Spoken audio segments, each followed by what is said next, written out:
gold mine. Look out! Watch where you're going. Then a kitchen where some rambler roses twine. Then we'll have a little small room, a tea set of blue. Best of all, room dreamy dream room for two. Better than a palace with a gilded dome.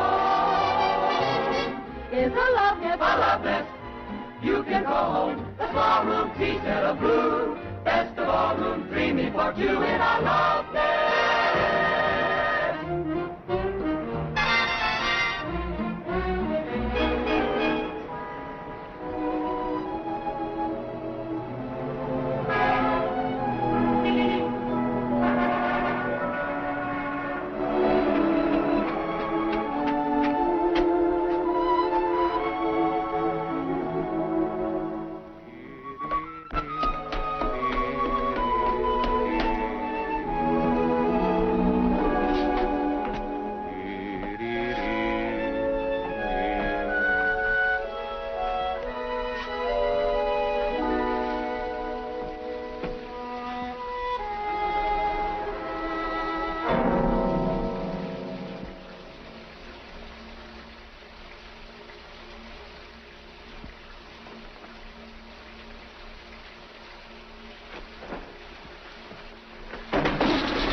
Is that you, honey? Hand me a towel, dear. All right, wise guy, get out of there. Who are you? The last person you expected to meet. What are you doing in my wife's bathtub? Your wife? Are you nuts? All right, step out of here where I can get a sock at you. Now look what you've done. You woke up the baby. Baby? Doesn't Mrs. Scott live here? No, she moved downstairs. What's the big idea anyway, barging in like you own the place? I'm sorry. Here, you better dry yourself. You might catch cold. Jim! Cut it.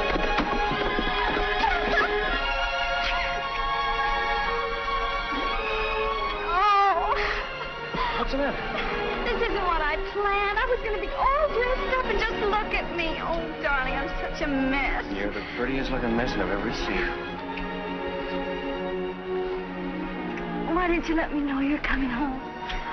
You want me to go away and try it again? Oh, no. No, from now on, I'm not letting you out of my sight. What's down here? Our apartment, it's a mess, too. I don't understand. I thought you said you bought a house. I did. All this is ours. I couldn't find a place to rent. I've been looking since VE Day, and now we own this whole building. But how can we afford it? Oh, it's mortgaged to the hilt, but we'll have an income from the other tenants. It's been a long time. I can't believe you're really here. When did you leave Paris? I hitched a plane ride yesterday. Thought I'd surprise you. Oh, I was going to surprise you, too. I have the place all fixed up, painted and everything. That can wait. First, we're gonna get reacquainted.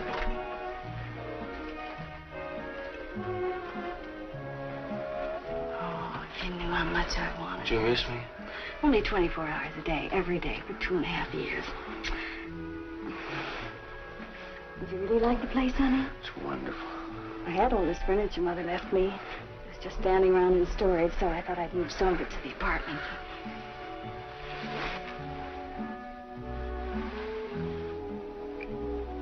You can do so much for this place, Jim. Living down here, we'll have privacy. That's what I used to dream about nights, sleeping with 200 other guys. At least you weren't lonely. There is nothing lonelier than being with 200 other guys. Oh, you want to see the bedroom? Naturally. Honey, this place was such a bargain. Mrs. Webb, the owner, was 85 years old, and she needed the money to get to Reno. She'd worked out a roulette system. Do you like it? Hmm? Originally, Cozy. this was all storage space. I had to have a wall knocked out. From now on, you don't have to do anything except look beautiful. Had an awful time putting these beds together. The frames were warped. That's nothing serious, I hope. No. Her name is Suds. At least I think it's a she. Draining pipes. You mean every time somebody uses the water? Every time. Well, now that I'm home, you got somebody to fix things like that. It hasn't been much fun without you. I'll fix that, too.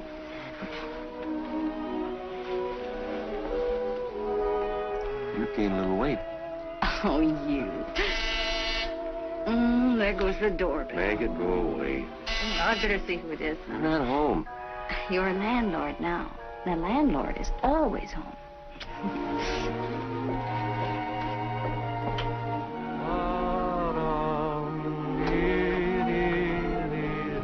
I found this on your front steps. Oh, it belongs to my husband. Thank you, Mrs. Quigg. Darling. My water's backing up again. Oh, I'll call the plumber. Mrs. Quigg found us on the front steps. Oh, how do you do? Thanks. I guess you two want to be alone, huh? You know, that's a pretty good guess. Bye.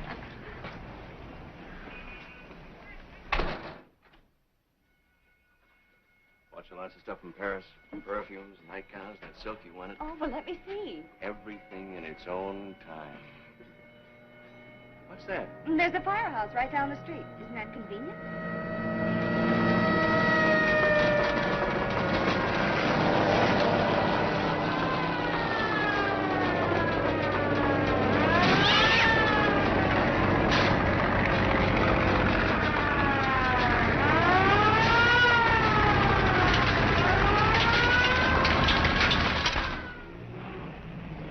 Both in the taxi, please. Yes, sir.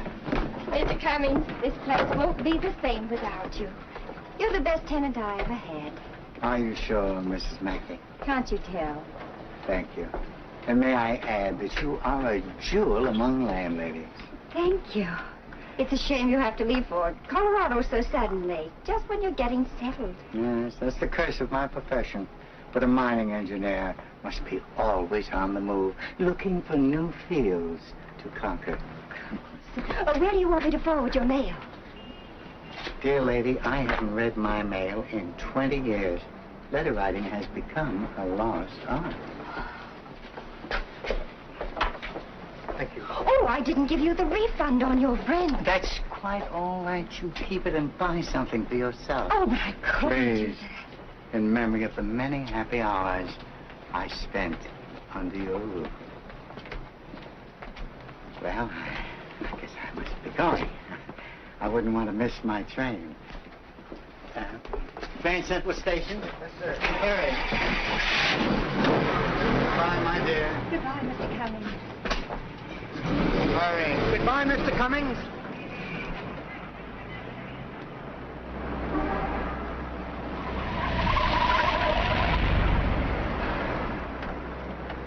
Slow down. But you said you had to catch a train.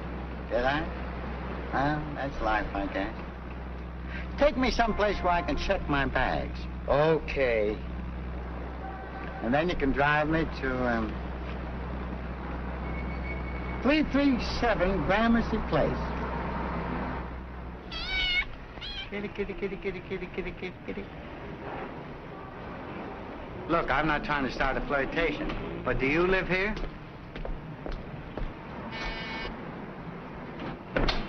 Have I the pleasure of addressing Mrs. Scott? Yes? Your cat seems to have gotten itself locked out. No, my husband threw her out. My name is Patterson, Charles Kenneth Patterson. Excelsior Rental Agency said that if I mentioned their name, an apartment might be available. Oh, yes. This is my husband, Mr. Patterson. How do you do? You're a very lucky man.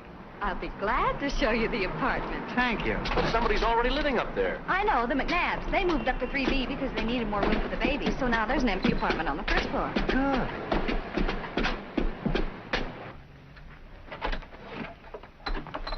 I'm not through furnishing it yet. These are just odds and ends. You've done handsomely. 2 Hitchcock chairs, a fine old Connecticut chest. And that mirror, I'd say circa 1820. Very rare. Well, these things have been in my family for years. Your ancestors had excellent taste, but one would only have to look at you to know that. Do you collect furniture, Mr. Patterson? Not really. I admire it. You see, I'm an estate appraiser. A what? When an estate is being sold or divided, I'm called in to evaluate the furnishings and the objects of art. Must be interesting work. Yes, it is, but it keeps me traveling quite a bit. That's why I'd like a small place of my own, some place I could call home. One gets so tired living in hotels. Oh, well, the apartment is yours if you want it. I was told the rent is $56 a month. But what are you really asking? Well, $56 a month. Yes. Mr. Scott, you have restored my faith in humanity.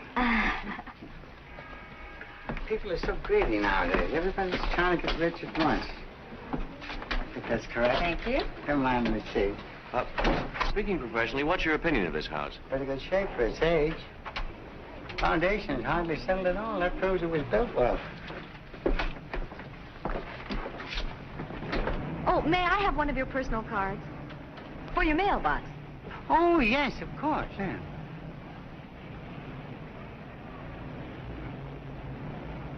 Let me see now. Just a second. There you are. That's fine. Well, I'll be moving in tomorrow. Good. Bye. Bye. Bye. He's charming, isn't he? If he were 20 years younger, I wouldn't trust him in the same room with you unless he were in a straitjacket. Thank you, darling. You know, I'm beginning to like this setup. If the money keeps on rolling in like this, I can sit home and write as I please. That's what I figured when I bought the house. No more magazine stories for women to read under the hairdryer. I got an idea for a book. I worked it out while I was on Yank. I write it in 6 months. I always wanted to be married to a novelist.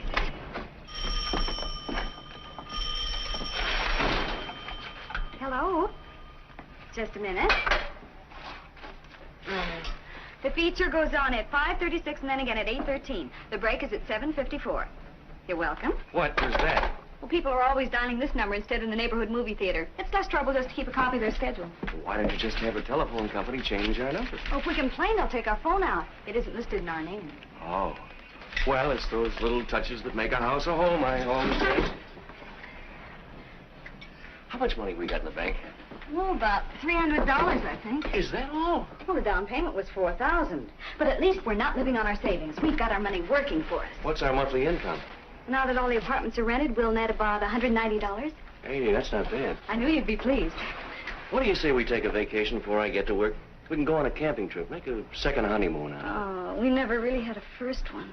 This one will be a doubleheader. Oh, I've got to call the plumber. Mrs. Quigg's water's backing up and she can't use her sink. Oh, her sink. What do you say I take a look at it? You don't know anything about plumbing. You'd be surprised at the things I picked up in the Army. I probably would. But I thought you wanted to rest on your first day home. At $190 a month isn't going to go very far if we start calling in outside talent. You got any tools in this joint? Sure. Come on. Why did you have to turn off that valve in the cellar? That's the first thing any smart plumber does. What's happened to the water? Oh, we just shut it off for a minute, Mrs. Thompson. Oh, by the way, this is Jim, my husband. How do you do? Certainly use a man around here, but I'm broad-minded. Next time I wish you'd warn me. If I don't get my dishes done, I'll have ants. I'm sorry. Hey. Oh, the water will be right on, Mr. Hanson. I'd like to have you meet my husband. Hello. I have a feeling the natives are not friendly. They're all right when you get to know them. Oh, Ed Forbes. What about him? He's back from Washington. I'm supposed to have dinner with him tonight. But I'll call and tell him not to come. I kind of like to see the old joker, but not tonight. Well, come right in. Mr. Scott's going to fix the drain himself. He knows all about plumbing. Oh, really? I admire a man who's clever with his hands. Well, where's the patient? Patient? Oh, in here. Now, here's what happened. Every time I turn the faucet up. Well, that's funny. Well, The water's turned off downstairs. Oh, you didn't have to do that. There's a cutoff right under here. Oh, it doesn't matter. I'll have it fixed in no time at all.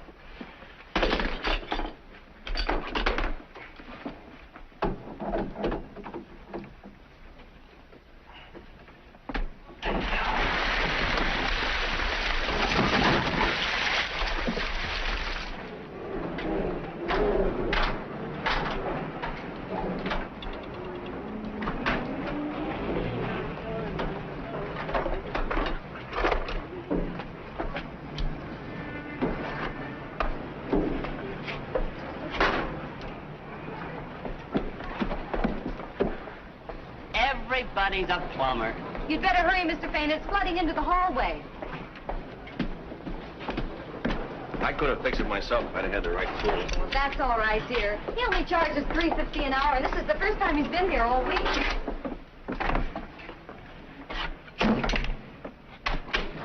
What do our operating expenses come to? Well, the first month, we only spent about $60 more than we took in, but... Only? You mean we're losing money? Oh, you always lose money at the beginning. The roof had to be repaired, the furnace, the water heater. But I thought you said... I guess I better forget about this novel and start knocking out a few stories for the hairdryer trade. Oh, but the house will start paying for itself any day now. I'm going to make sure it does.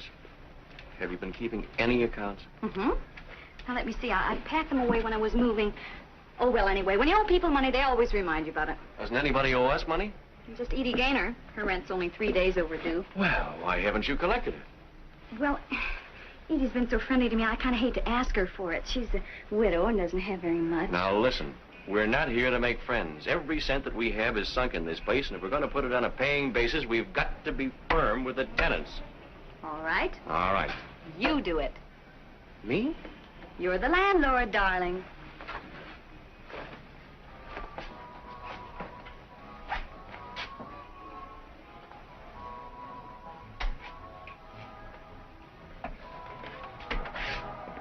Mrs. Gaynor, I'm Jim Scott. Oh, yes. We heard you were back. This is my daughter, Florence. Glad to have you aboard. You do? Won't you come be in, Mr. Scott? Well, I have a cup of tea. Thank you.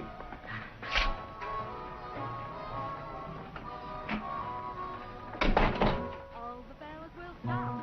Look. When you use champagne, Thank you for tea. Drop in again. Oh, just a minute, Mr. Scott. I keep forgetting to bring this down. What is it? Our rent check. Oh, is your rent due now? I didn't know. I'm new here. I'll bet he didn't know. How's it going? Oh, don't worry, pal. Oh, we'll cut corners. Try to hold it down. Yeah, the whole thing shouldn't run you more than... Well... Don't worry.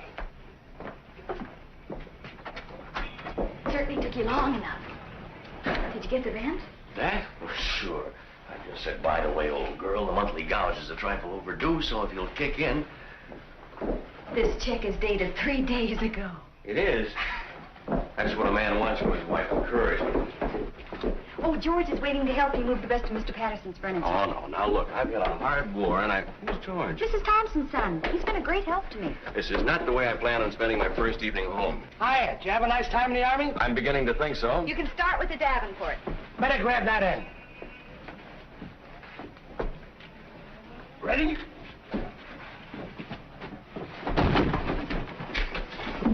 Your end is dragging. I could have handled this stuff alone, but since my dropped kidney, the doctor says I got a baby myself. All right. I can do without this small talk. Keep moving. Pardon me, lady. Can you help an unemployed $1 a year man? Ed. How are you, honey? I got your message, so I decided to come anyway. Where's Jim? Oh, don't bother him. He's busy. You must give me the name of your decorator. I'm trying to break my lease. I know the place isn't very elegant. Oh, I but think you... it's charming. You put a small beer on the corner, a guy with a derby on a stool, and you're in business as a dime. Look, Ed, about dinner... Thanks, I'd love to stay. What's Jim doing? He'll be right down.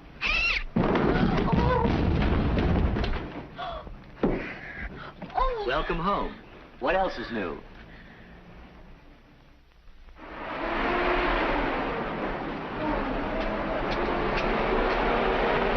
Hey!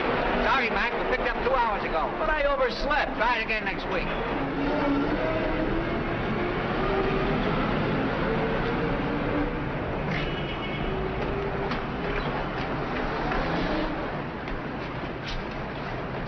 Take my bags up to apartment 1A. I'll take this. Good morning, Mr. Scott. Morning. Trouble you for my tea? No trouble at all. You're a born landlord. That's just a pose. Strictly between us, I come from a long line of tenants. Good morning, Mr. Patterson. Oh, good morning, Mrs. Scott. You look like the veritable breath of spring. Well, thank you. Did you hear that? Mm-hmm. My husband is a writer, but he never talks to me like that. I should squander my dialogue on an audience of one? Well, if you run short, Mr. Scott, I'd be glad to lend you some of mine. You see, I've been everywhere, seen everything, heard everything, and I don't believe I've forgotten a thing.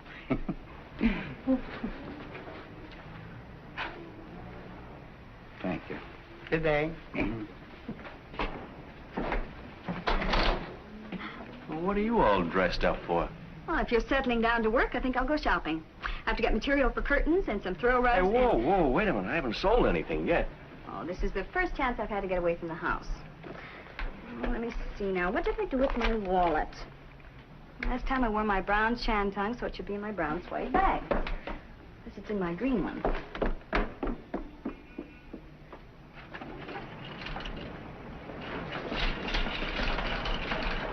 Good morning, Edie. Oh, good morning, Connie.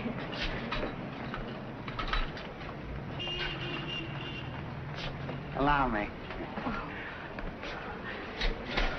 Thank you. One more, please. Oh? You're very kind. Oh, it's nothing. Oh, on second thought, you can skip the cigarettes. I think we have enough at home. My husband smokes too much anyway. Make up your mind, will you, lady? Oh, Mr. Patterson, I see you two have met. Well, not exactly. Mrs. Gaynor is your next-door neighbor. Making it a very desirable neighborhood.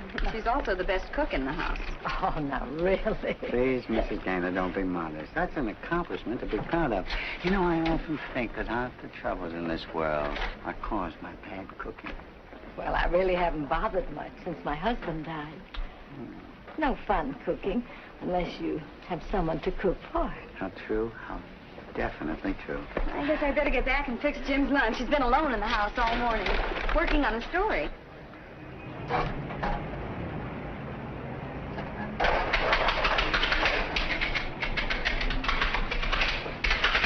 Hey, kid. Yeah? You collect scrap? Yeah. Why don't you start now? Make yourself some dough, huh? Maybe you got something there. There you are. Hello, boy. Well, see you around, man.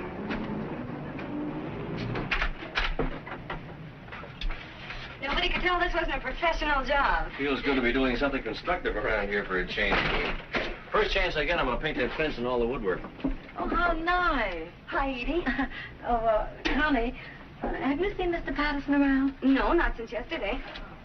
I passed his door a couple of times, and I thought I heard him sneezing. There's a lot of pollen in the air.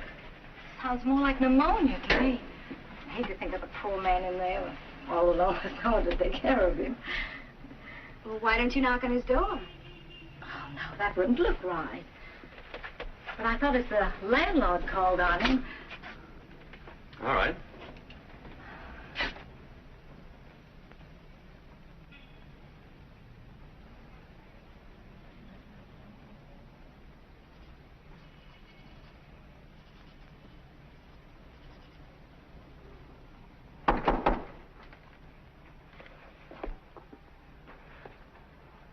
Come in. Are you all right, Mr. Patterson? Do I look all right? I'm miserable. Oh, Mr. Patterson, what happened to you? Nothing, just this invigorating spring weather. Oh, that's a shame. Can I get you a cup of tea? Oh, don't bother, Connie. I've already got the kettle on.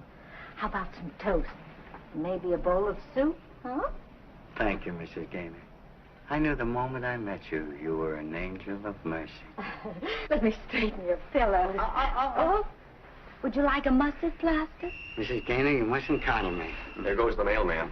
Men are such babies when they're sick. I remember how my husband always made me rub his back with alcohol. You wouldn't take advantage of me in my condition, would you, Mrs. Gaynor? I wish you'd call me Edie. I shall. And I shall call you Cinderella, Lilith, Cleopatra, Helen of Troy. I take 4 lumps of sugar in my tea. My first letter. Goody, goody. What is it?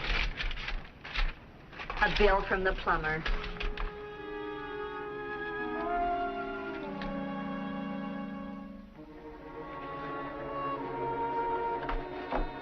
Doesn't that mailman ever bring anything except bills? Tax assessment just about cleans us out. Well, I think it's unfair the way the city charges us all those taxes. What did they ever do for us? Well, they do provide us with a fire station. Come in. Hi, Charlie. Hi. I just dropped in to return these. Oh, did you enjoy the opera, Mr. Patterson? I know Edie did. That's why I took her. Oh, you aren't a fan yourself, huh? Well, I'm at a peculiar disadvantage at the opera. I understand every word they're singing. It's just the touch this room needed. Dutch curtains. Well, I have a very talented wife. Do you mind my asking, what are you writing, Mr. Scott? It's a story about a landlord who goes berserk and murders all of his tenants. Oh, he's kidding. It's really a story about Paris. You know, I've often thought that maybe my experiences might make a good book. That is, if I could find a real professional writer to whip it into shape. Well, when you do, I'd like to read it. So would a lot of people. But I doubt if any publishers even touch it. I guess you have led a pretty full life. Please don't make it past tense. I'm not through yet. Do you happen to know the brand of perfume Miss Gaynor uses? Florence? I'm leaving tomorrow on a business trip, and I'd like to bring something back for Florence. I know what to bring Edie, but the younger set. Oh, I can find out for you. Would you do that? Sure. Thank you so much. Good night, Jim. Good night. Good night. Good night. Wow. When a man starts buying presents for a woman's daughter, it looks a little serious. It's a romance, all right. Edie's had him to dinner 3 nights this week, and he took her out twice. How do you know all these things? Everybody confides in the landlady.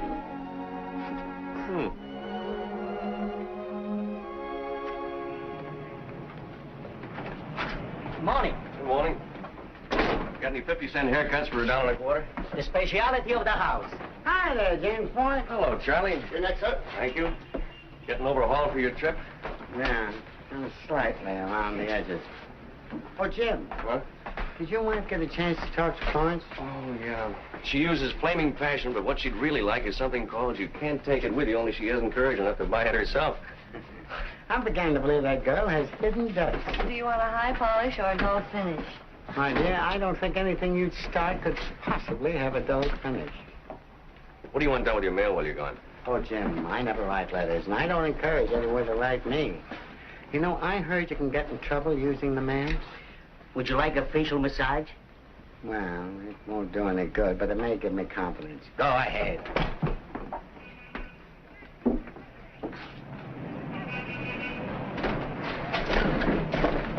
McNabb's just bought a house of their own, suckers.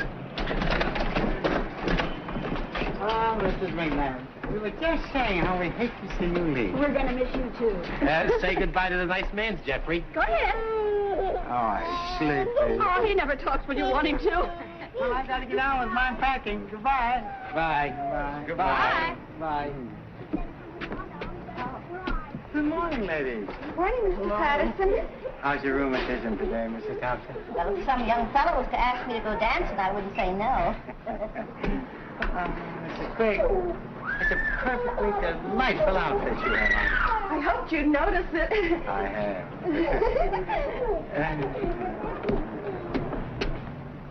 Sure got all the women around here acting like schoolgirls. They love it. What did the Army want from you? They're trying to make me pay for a blanket I lost. Oh. By the way, I think I have a tenant for the empty apartment. While I was down there, I met somebody I knew overseas who's desperate for a place to live. I'm sorry, darling, but I just phoned the agency, and they're sending a woman over to see it. Tell her it's been rented. Well, no, that wouldn't be fair. I know we ought to give preference to veterans, but since I promised to show it, I This is don't... someone I owe a favor to. I don't remember if I wrote you about Corporal Stevens or not. Scott? Yes. I'm Mrs. Arnold. Oh, you're here about the apartment. This is my husband. Hello. Well, right this way. Let me do all the talking. Now, take good care of yourself, Charlie, and don't catch any more cold. All right, Edie. But with you nursing me, it's a pleasure to be here. Will you write to me and let me know how things are going? I'll do better than that. I'll phone you every day. Oh, Charlie. Goodbye, my dear. Goodbye.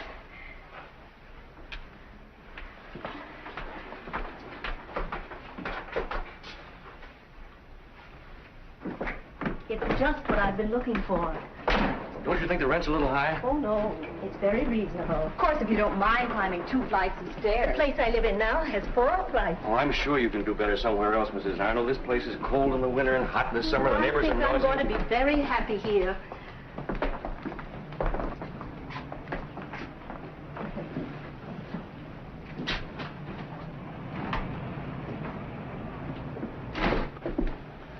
Who's that man who just went out? Mr. Patterson, one of our tenants. Are you sure his name is Patterson? Mm-hmm. Why shouldn't it be? He looks like someone I used to know in Cincinnati. Excuse me.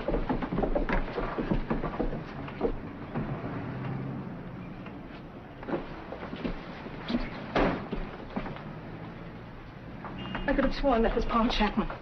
Do you know if he was in Cincinnati about 12 years ago? Oh, we don't even know where he was last week. I only wish I'd brought my glasses with me. About the apartment. Oh, I think we'd better forget it. Oh, you do? I couldn't bear to live under the same roof with someone who reminded me so much of Paul. Thanks for all your trouble. That's perfectly all right. You know, I have a funny feeling about Mr. Patterson, kind of a premonition. I'm glad I'm not married to a woman with a suspicious nature. I guess you can call your friend about the apartment. All right. You ought to know something about our new tenant. Bobby was my colonel's driver. And... I'm sure anybody who was in the Army with you is all right. But, Connie... I wonder if his name really is Patterson.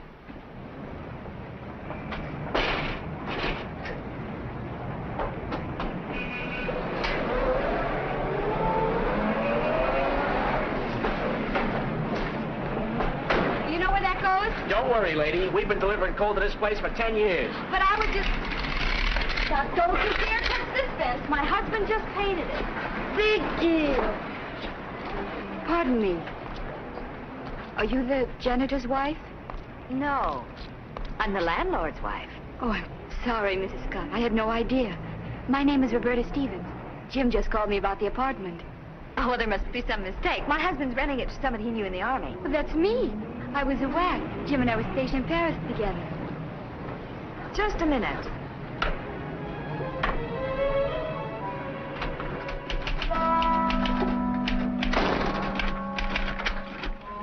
So you were saving that apartment for an old war buddy, huh? Oh, is Bobby here? Why didn't you tell me it was a girl? I tried to, but you wouldn't give me a chance. You didn't try very hard. Oh, now, look, Bobby... Roberta did an awful lot for me, and this is the least I can do to repay her. For what? Well, if it weren't for her, I might still be overseas. She got the colonel to dig up a replacement for me and pull strings, so I got on a plane instead of a transport. Well, couldn't we show our gratitude from a distance? Well, you wouldn't discriminate against a veteran just because of sex, would you?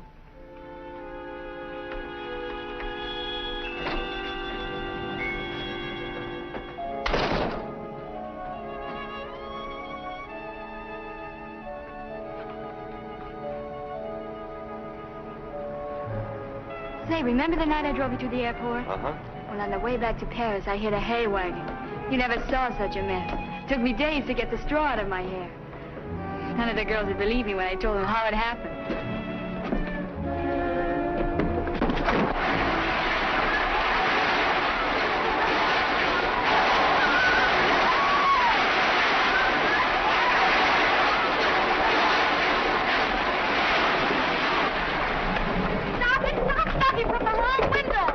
Don't you want it, the storage bin? It's not the storage bin. It's the bedroom. I made it over. Yeah? How does it look? Oh, you've just ruined my bedspread and my rug. You should have confided in us, lady. Oh. Well, that about does it. Those eggheads. Say, have you seen my toolbox? Bobby's window's jammed. You're certainly going out of your way to make the new tenant feel at home. Well, that's part of my job as the landlord. I thought we were going to run this house on a business-like basis and not get too friendly with the tenants. Mrs. Scott, you're jealous. You bet I am. When I think of all the people you've known in the last couple of years who've spent more time with you than your own wife. You have a whole lifetime to make up for that.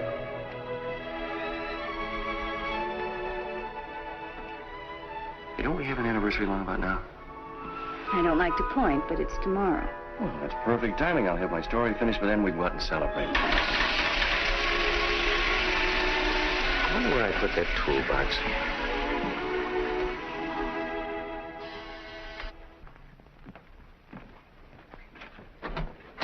Mr. Scott? Yes? My name is Gray, Federal Bureau of Investigation. Oh, come in. This is Mrs. Scott. How do you do? Want to sit down? Thank you. Look, if it's about that army blanket I checked out and didn't return, I'm afraid that's a little out of my line. I just want to ask you a few routine questions about one of your tenants, Mr. Charles K. Patterson. Is there something wrong? No, this is just a routine inquiry. How long has he been living here? About 10 days. Do you know where he is at the moment? No, he's away on a business trip. What's Mr. Patterson supposed to have done? Well, to tell you the truth, we don't really know that he's done anything, and we don't like to arouse your suspicions needlessly. You see, we get dozens of tips like this every day. Many of them prove worthless, but we've got to run them all down. Now, when do you expect Mr. Patterson back? He didn't say. Does he seem to be prosperous?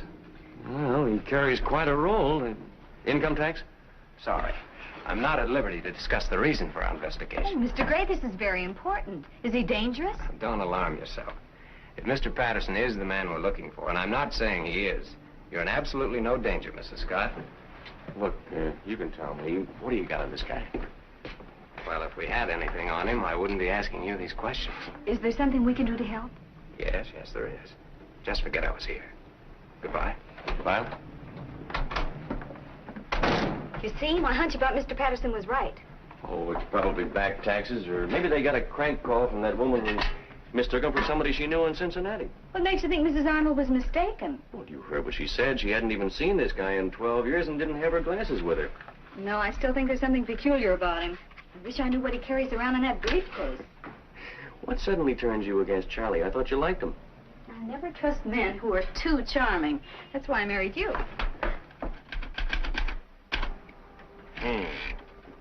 T-H-E-E-N-D.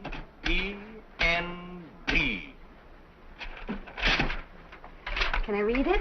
Well, there are a couple of facts I want to check. But... So do I. I'm just curious to know what you did while you were in Paris.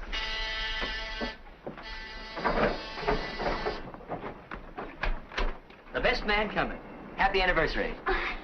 You're a day early, Ed. You want to cry you tomorrow night. Oh, champagne! Don't just stand there, boy. Get out those hollow stem glasses. I got it. You got what? A present for you from your wife, which you can pay me for later. And you can open it now if you want. You know, I'll never forget how you looked on your wedding day. I wore it into my living room in that shade of green.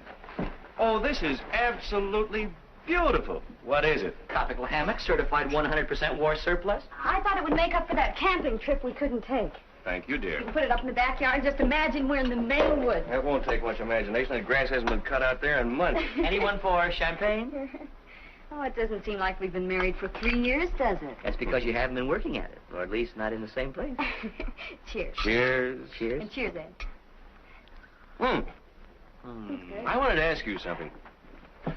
What's the name of that cafe in Paris where the existentialists don't hang out? Well, I haven't been to Paris since I was 9, and my mother never let me out of her sight for a moment. Maybe Roberta would know. Why so formal? You mean Bobby, don't you? Say, what is this? Do I detect a note of dissension? A family rift? Guess who came to stay at our house?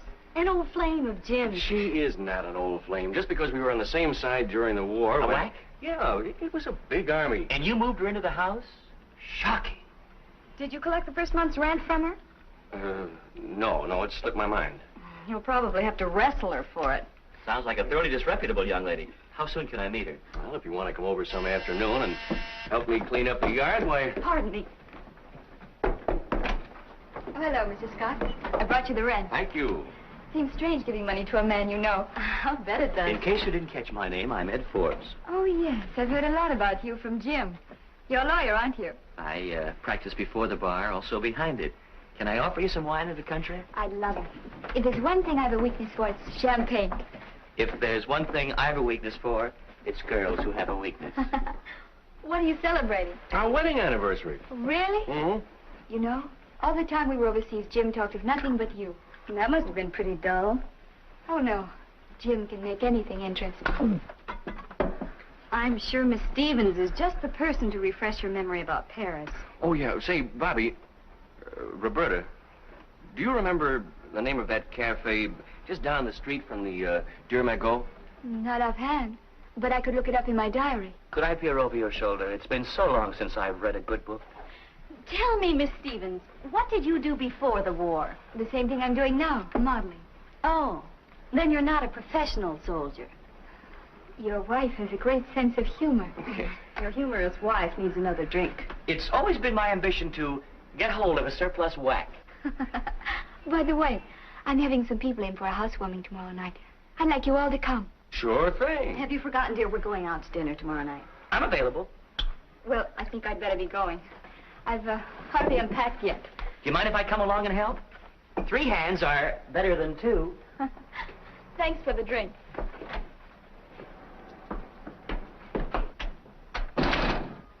He's walking right into a trap.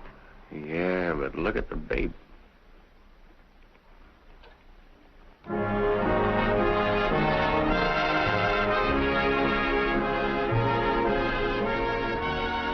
This place is awfully expensive. Oh, well, you only live once. At these prices, you couldn't afford to live more than once. That story of mine ought to be worth at least $750. Is that what your agent said? No, Barney hasn't read it yet, but he said he'd call me as soon as he does. Look. Look at what? I just saw Mr. Patterson dancing by with the blonde. Oh, this thing is beginning to affect your mind. Here he comes again.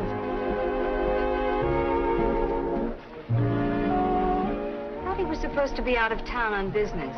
He probably came in to have dinner with his client. Some client. She looks like the type that just inherited a fat estate. Let's dance. Oh, I'm hungry. This is more important. Come on. You know, it's amazing what a clever girl can do with an old parachute.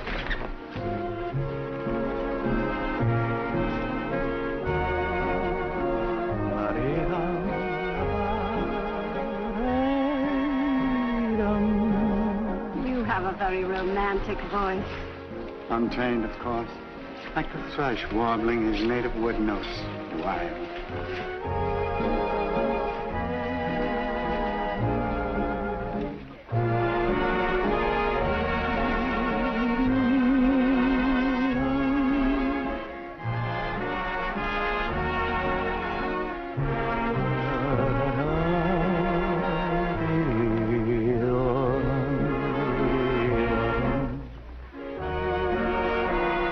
You better let me lead.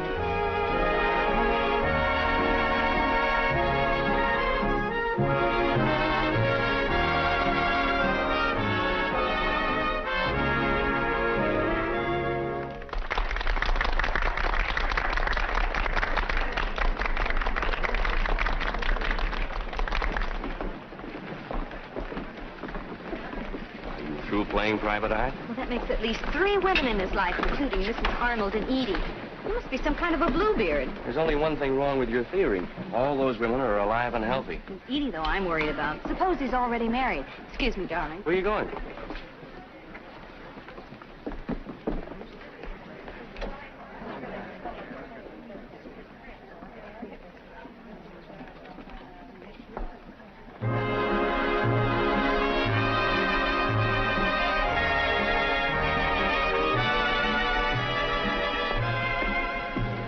Sir?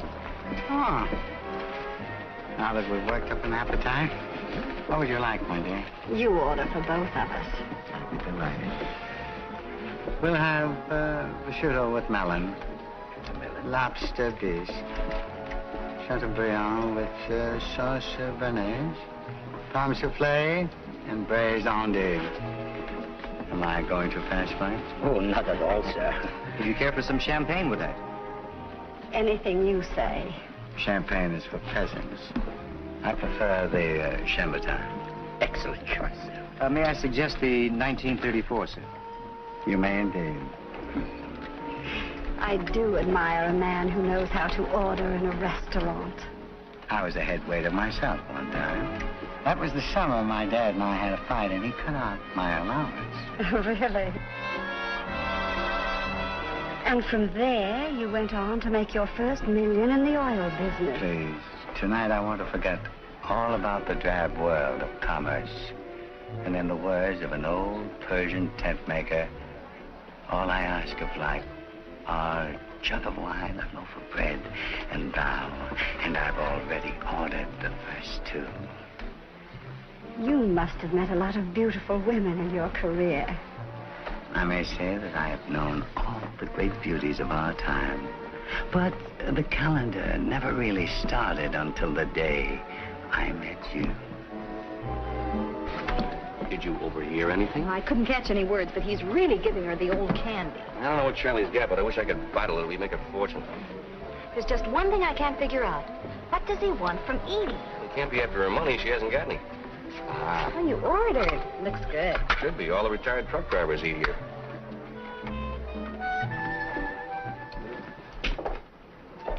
We really ought to tell Edie what we saw. Don't start mixing in the affairs of our tenants. It's none of our business.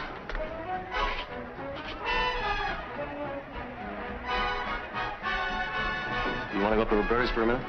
She has the place warm enough without us. Sounds like our phone.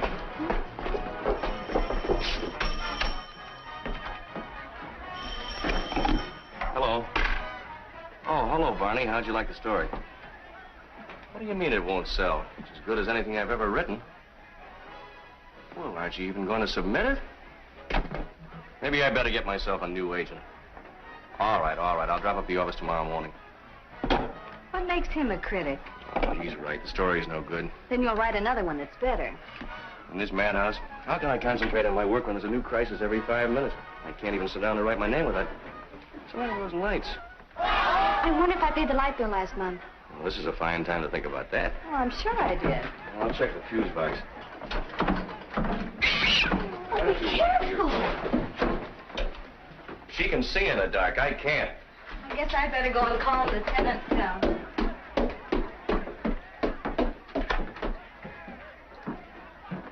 Hey, what's with the lights? It's all right, Mrs. Thompson. My husband's fixing them. Well, tell him to hurry up. I'm missing the best part of Gabrielle Heater. That's quite a party they have. They've been running all over the house borrowing ice cubes. Edie, have you heard anything from Mr. Patterson? He called me this afternoon from Baltimore. Baltimore? He said his business was going much better than he expected. And he hopes to be home in a couple of days. Well, do you know if he's ever been married? Oh, yes. But his wife died a long time ago. Hey. I can't understand it. I only had 3 or 4. Oh, it's terrible. All of a sudden, everything went black right in front of my eyes. I must be going blind. Probably a vitamin deficiency. Can you find your way home alone, old pal? Just point me in the right direction. No, listen. That kid needs radar. How are you making out with Roberta? Just coasting. Wait till the next round. Hey, that isn't a fuse box down there. It's a slot machine. I took out 4 pennies and a nickel. Jim, guess what Edie just did?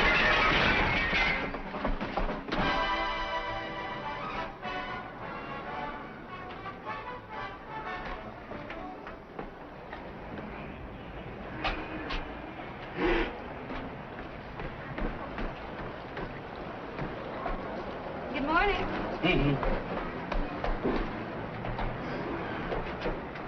We expected you yesterday. We don't make this type of glass anymore, lady. We had to order a special, please.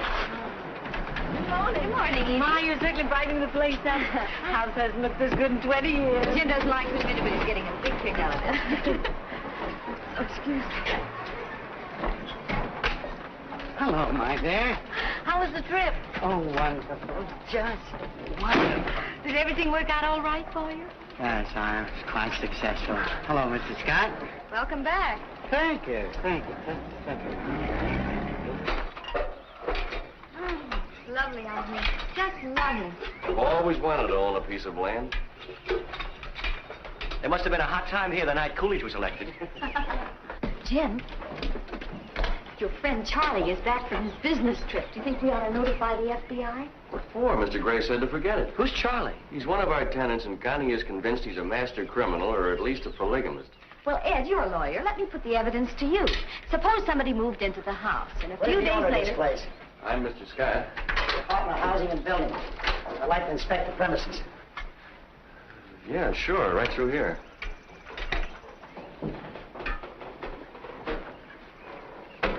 Why don't you slip into something comfortable and join us? Well, I wouldn't want to give the boys too much inspiration.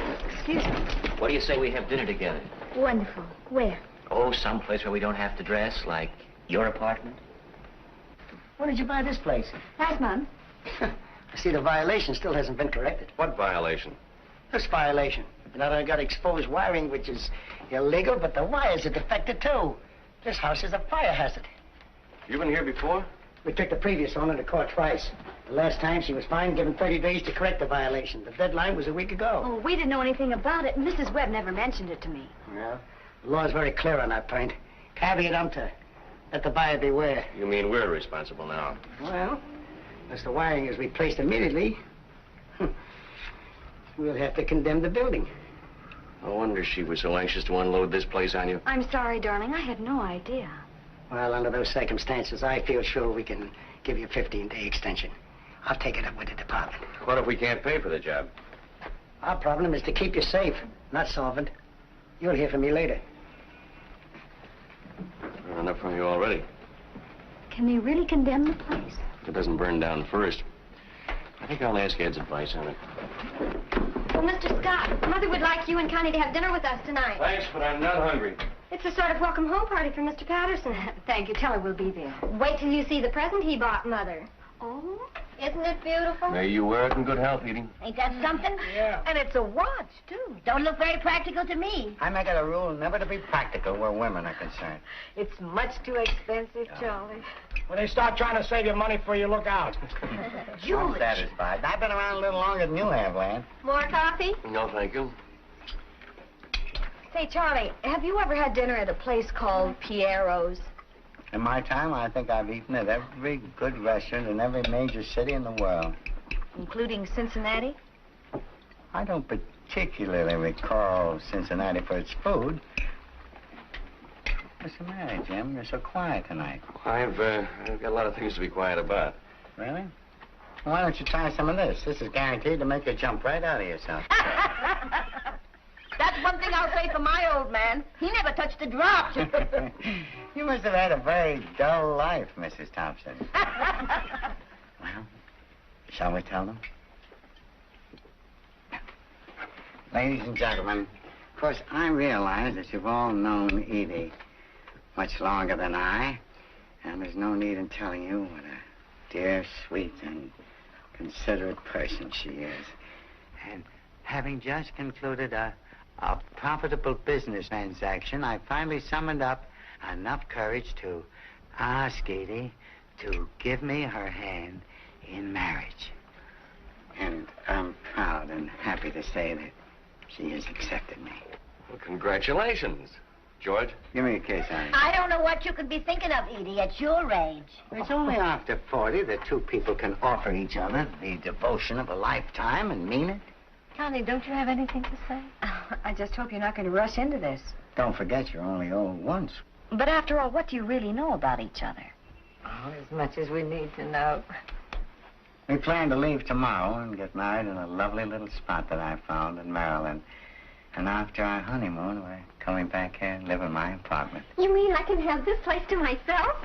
Yes. Well, that should help. I think a toast is apropos. This is by John Webster. Is not old wine the wholesomest? Old pippins the toothsomest? Old wood burns the brightest? Old linen wash the whitest? Old soldier's sweetheart surest? Old lovers are soundest. Now, this is just an estimate, mind you. I figure the job will cost about $800. 800? Well, we have to rip out all the old wiring and put in new conduits. That means breaking into the walls and replastering.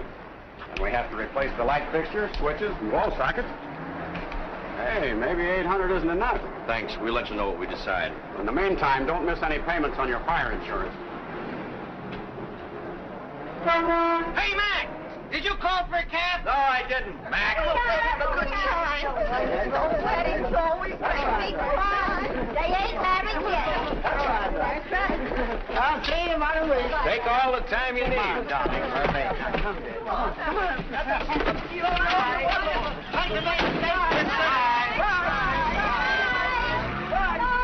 I wish I could be going on a honeymoon when I'm his age. Why wait that long? Huh? Poor Edie. Now we may never see her again. What are you talking about? Running off like that with a perfect stranger who's been carrying on behind her back, and he's probably wanted by the police. And how do we know if he even intends to marry her? We have other things to worry about. What did the electrician say? His estimate is $800, which is $800 more than we've got. What are we going to do? Well, we can always convert to candlelight. It's more romantic that way. No, I mean seriously. Seriously? There's only one thing to do. Sell the house. Sell it? Oh, no, we couldn't. It's better than having it condemned. Oh, but after all the trouble I went through getting it... We've had nothing but trouble ever since. Oh, we can raise the money somehow. Honey, I just told you, we're broke. Or to use a fine old Latin phrase, caveat emptor. The cupboard is bare. Well, I'll sell the furniture. Some of these pieces are valuable. You'll do nothing of the kind. We're not going to sleep on the floor just so we can have a roof over our heads. Well, if you don't care enough about the house to hang on to it, if you're going to give up the first time we have a problem... Oh, next month something else will go wrong and we'll wind up hocking our clothes on the typewriter. We might as well get our money out of it while we still can. Just when I was getting this place fixed up to look like a real home. I know, and I appreciate what you were trying to do with it. This is Operation Rat Hole. For 3 years, I saved my pay and sent it home to you so we could build up a nest egg, and what have we got to show for it? Well, I like that. What did I do with the money? Buy mink coats? Go to nightclubs? I put every cent into this house so you could have a place to write in peace and quiet. Oh, no. Hello. No, we do not have a midnight show.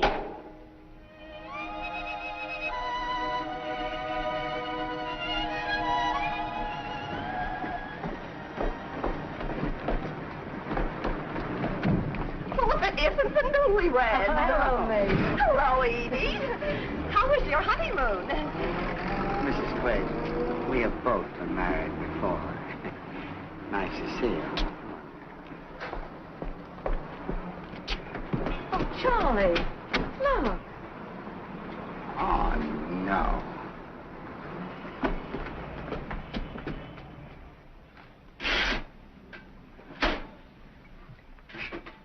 You want to look at some more apartments tomorrow? What's the use, honey? We can't afford any of those deals. Pay for redecorating, buy the furniture, slip them $1,000 for the key. Now, maybe you're beginning to see what I was up against. It's people like that that give the profession a bad name. Well, if you're going to sell a house out from under me, we have to find some place to move to.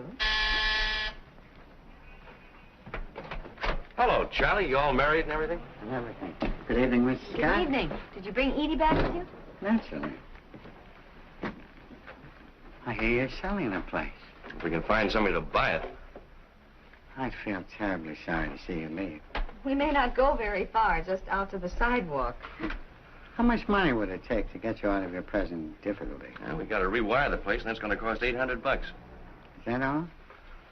Well, you can say goodbye to your worries. Oh, no, we couldn't take money from you. No, I'll have no arguments. We'll just call this, my advanced rent. But that's going to pay you up for more than a year, and we don't expect to be here that long. But you can't sell the place without replacing the wiring.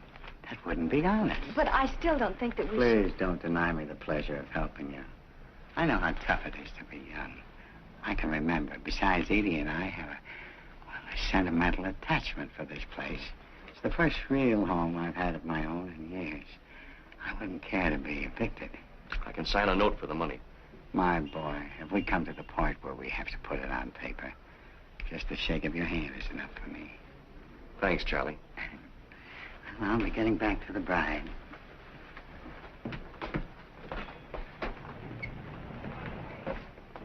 Why did you let him force it on you like that? Well, we're obviously not going to unload this place before the deadline. But I don't like it. How do we know where Charlie gets his money? I'm playing hunches again. You're the girl who thought he was going to bring Edie back in a trunk, remember? Well, anyway, I still think we'll get an offer. We haven't so far. If the place is condemned, we lose everything. How do you do? Good evening. My name is Nolan. I have a real estate business in the neighborhood. Oh, come in, Mr. Nolan. Thank you. I noticed your sign outside. I was wondering if I could list the place. Oh, yes. You know, I'm a little surprised to see it offered for sale so soon again. What are you asking for it? Just what we paid, $22,000. 22. For this dog? Well, it was offered to me only a few months ago for $17,500. My wife knows a real bargain when she sees one. But we've made improvements. Now, you can't fool me just by slapping a coat of paint on the outside. Now, this is a sick house. If you decide to come down in price, let me know. Goodbye. Good evening.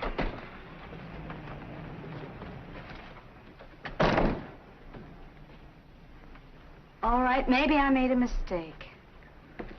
Something tells me we're never going to get rid of this place. We're just going to be stuck with it, sinking deeper into debt every year. Well, it wasn't my idea to go into debt. How did I ever get into this rat race anyway? There I was, a happy guy, money in the bank, planning a second honeymoon. Now look at me, a hounded creature facing bankruptcy. And for what? To support a broken-down house in its old age. Well, you make it sound as though I deliberately set out to ruin you. Trouble is, you didn't deliberate enough. If you knew all the trouble I went to trying to find us a place to live, tramping the streets day after day, while you were running around Paris with Roberta. I was not running around Paris with Roberta. You never mentioned her in any of your letters. That proves you were trying to hide something. Oh, now you're arguing just like a woman. I never claimed to be anything else. If there'd been anything between Roberta and me, do you think I would have let her move into the house? Oh, I see. You would have kept her a secret from me. Oh, how did we ever get started on this subject? I might have known what to expect after reading all those magazine articles. What magazine articles? They said returning servicemen would have a difficult time trying to readjust themselves. They'd be full of neuroses. So you think I'm missing a few buttons, do you? Well, you certainly haven't been acting normally. All you've done since you came home is to criticize. That's fine. That's just dandy to have your own wife tell you you're ready for the booby hatch. Oh, well, Jim, I tried to be understanding, even when you were completely unreasonable, but I'm not going to go on humoring you forever. You won't have to. No, where are you going? Maybe you'll feel safer if I spend the night outside. Oh, but you'll freeze to death. Well, you can't expect me to behave rationally in my condition.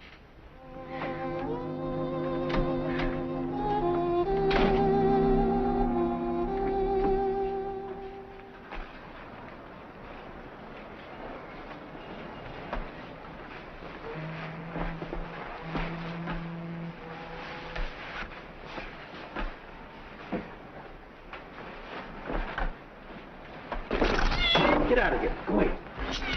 Go away. Go away.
Sleep well?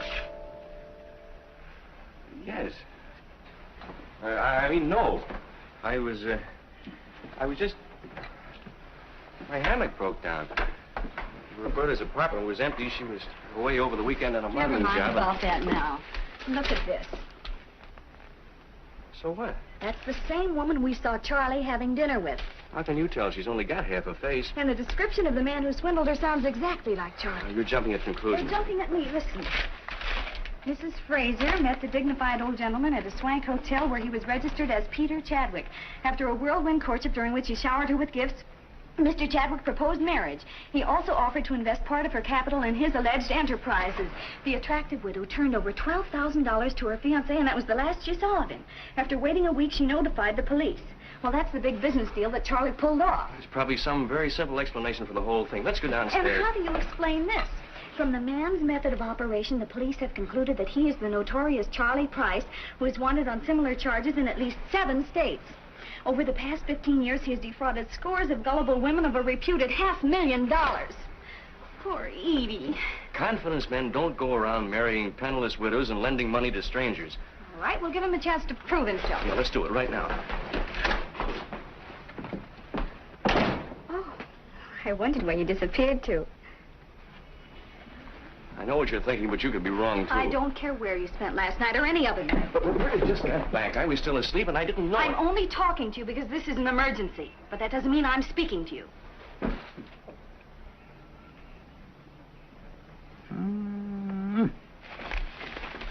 Very interesting. Is it true? Well, they'd hardly print it in a newspaper if it wasn't. You swindled all those dames? I don't like that word, swindle. Well, what would you call it? I gave these women something very precious in return. The kind of attention that they'd always dreamed about. I brought some romance to their drab existence. I made them feel that they were beautiful, desirable. And took everything they had. Not everything. I left them plenty. Well, that was very noble of you. Well, don't forget these gals were trying to take me.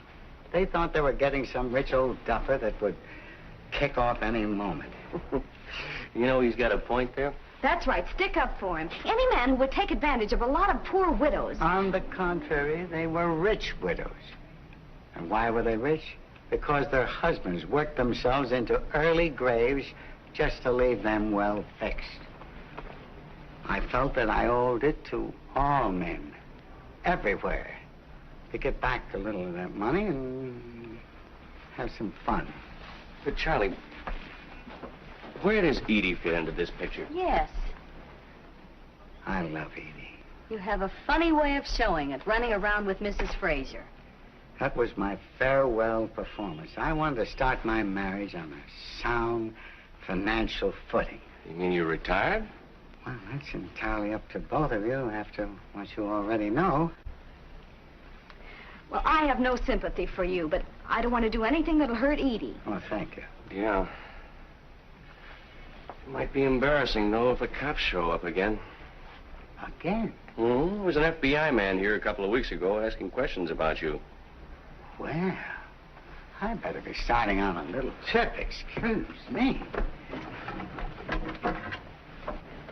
So you're running out on Edie? No, as soon as things cool off a little, I'll send for her. You didn't marry any of those other women, did you? Of course not. If I had, I'd be in the clear now. People don't object when you marry a woman for money. But if you try to appropriate her funds on strictly a friendly basis... Well, if you really reform, the least you can do is return the money. Honey, it's all back in circulation now. Remember, what I took from one, I spent on another one. I have a complete financial report right here. Isn't that kind of a dangerous thing to keep around?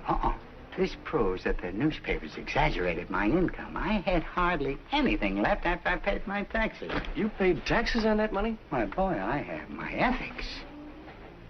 I've learned one rule. Never monkey with the Bureau of Internal Revenue. But one thing is sure, we can't keep the $800 you lent us. No, you're right. Spend it right away and I'll take it off the book. Hello, Edie. Oh, Jimmy, there's a man outside to see you. Thank you. I'll catch you before you leave. Okay, don't. Where are you going, Charlie? Oh, honey, it's necessary that I leave town. Leave town? Yeah, hurriedly. But why? It's urgent business, dear. Business. Can I help you? Oh, Mr. Scott? Yes. My name's Clark. I understand this property's on the market. Yes. We're glad to show you around. Well, I've had my eye on it for some time, and if we can agree on terms, you've got yourself a deal. Well, now, you won't go wrong buying this place. For example, notice the construction. Solid. Foundation's hardly settled at all. Well, what's your monthly income? Yes, we've got a great bunch of tenants, quiet, respectable, never cause any trouble whatsoever. Would you excuse me a minute? Charlie, the police are here. Goodbye, my dear. Back. Charlie, what's happening? Charlie! What's the matter? The house is loaded with cops. Look after Edie, will you, please? Not that way, on the fence.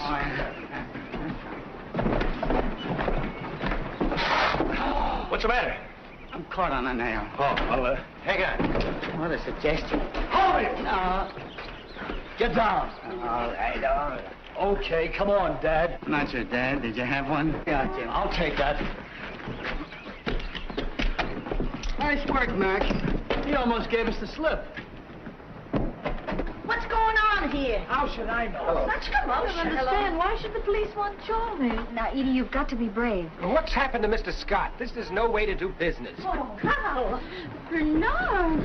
That's him, all right. Oh, I'd recognize him anywhere. That's Paul Chapman. He told me his name was Carl Pearson. Have you ever seen these women before? Yes, I have, and they're all charming ladies. You beast! Peter, how could you do this to me? It isn't true about all these other women, is it? What are they doing to you, Charlie? Edie, you're the only woman I love. And these past few weeks together have been the happiest of my life. I want you to remember that. And nothing I've done and nothing they can do to me will ever change that. All right, let's go. Oh, Bernard, how could you? You and your jug of wine and your native wood notes wild. Did you say all those things to her? Come on, will you? So long, Charlie. Poor guy.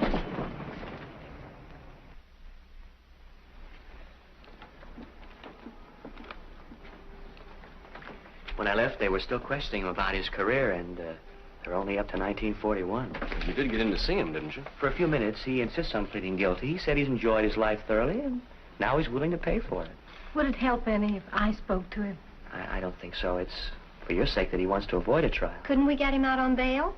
Well, if we do, they'll just arrest him again. The FBI will pick him up on a fugitive warrant. And how long can they send him away for? Well, if the sentences run concurrently, from 2 to 5 years. No matter how long it takes, I'll wait for him. Thank you very much. Good night. Good night. Good night, Edie. What do you think we ought to do about that $800? Well, as a lawyer, I'd say you turn it over to the police. But as your friend, I'd say the same thing. He wouldn't listen to me. There goes the new wiring. I wish I could help, but you know, you don't get rich working for the government. We know, Ed. Thank you. Hello. Hello, Mr. Clark. How much? Why, that's a ridiculous price. All right. I'll talk it over with my wife. The man who was here this morning is willing to give us $19,000 for the house. Can I take it? Looks like we don't have much choice, do we? It's up to you. It means losing most of our investment, but I guess we're going to have to. I think I'll drive up and see Roberta. She just got back into town this morning, and I want to see if she missed me. Yeah, you do that. Why don't you marry her? Maybe I will. When I see how happy you two are, I'm almost tempted.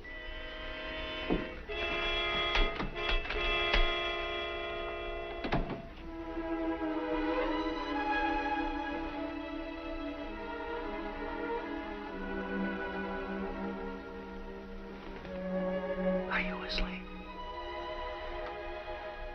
You know, it's funny. Now that we've actually decided to leave this place, I'm going to miss it.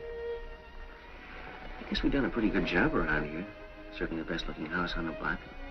The tenants seem to like us. Look what Charlie tried to do for us. What's the matter? Now you change your mind after making my life miserable all these weeks. You know I didn't mean it. All you had to do was say one kind word to me. Just one kind word. I'm sorry, darling.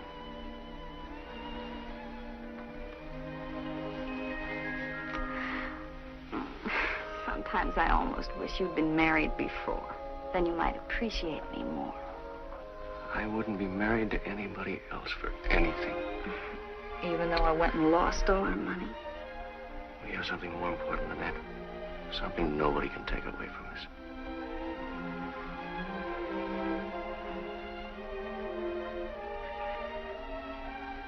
I wish there was some way we could save the house. I suppose it would take a miracle now, wouldn't it? When I was overseas, home meant just one thing. You, not a piece of real estate.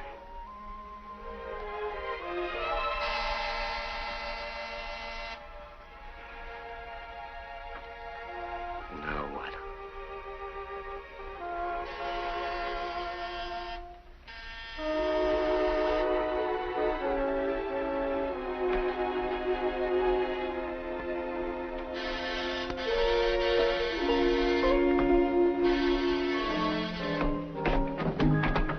Your name, Jim Scott? Yes. Police Department. We've been going over Mr. Patterson's records. It seems he turned over $800 to you yesterday. That's right. It was a loan. That's not the way Charlie tells it. He said he paid you the money so you wouldn't give him away to the authorities. Why, that's a lie. But Charlie's been very frank with us about everything else. Why should he lie about this? I don't know. I thought we were friends. I even tried to protect him. Then you admit covering up for him. I don't admit anything. My husband was going to return that money in the morning. But if it's all the same to you, we'll go to the station now, ma'am. Oh, is it all right if I change my clothes? Go ahead. Thanks. Your friend Charlie, your benefactor. I warned you, but you just laughed at my intuition. I don't need a lecture. I need a lawyer. Now get Ed on the phone.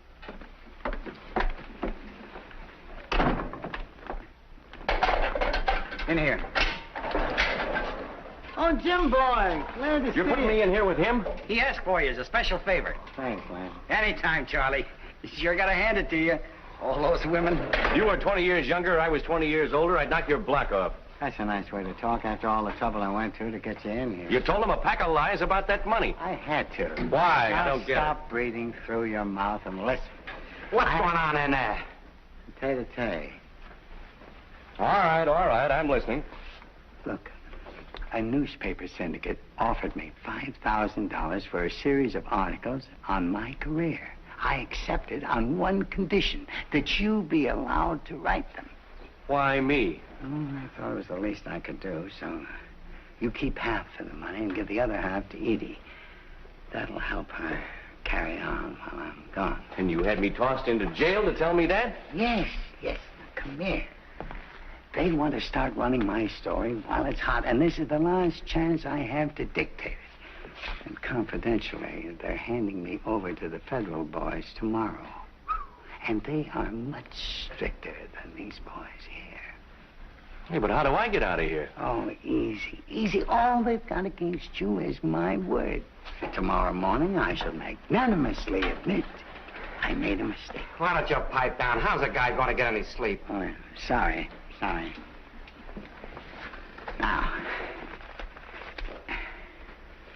shall we start work?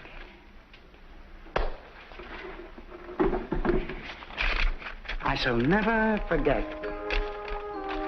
my first conquest. I was 2.5 weeks old. We had a French nurse. But I never seriously became involved in any romance until I had reached the age of 4.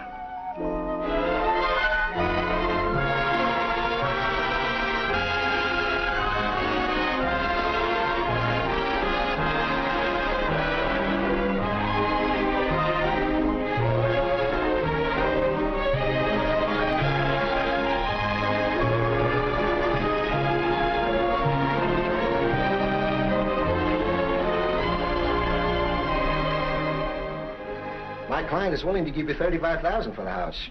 That's positively her final offer, and I must have your answer today. What do you think? You decide. Well, $35,000 is a lot of money, but the house isn't for sale at any price.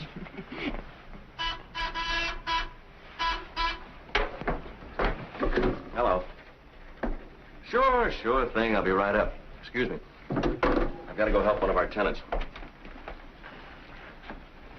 You're making a big mistake turning down this offer, but I know just how you feel about your home. Goodbye, Mr. Newman. Goodbye, Mrs. Scott.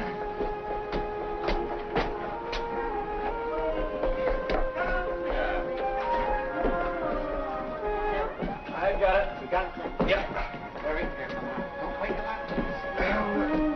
so far. Oh, there we are. Oh, We made it. how are the twins today? Oh, thriving, thriving. Oh, my darling little... My gorgeous little Leland. Oh, Jim. Say it again. Oh, I have 5 times today. Oh, all right. Charlie, your twins are beautiful. You know, Charlie, he's always had a way with girls. Come on, dear, to the park and give those other parents a treat. Bye. Bye. I still can't get over it. Charlie, the father of twins. Just think what he could have done if he hadn't retired.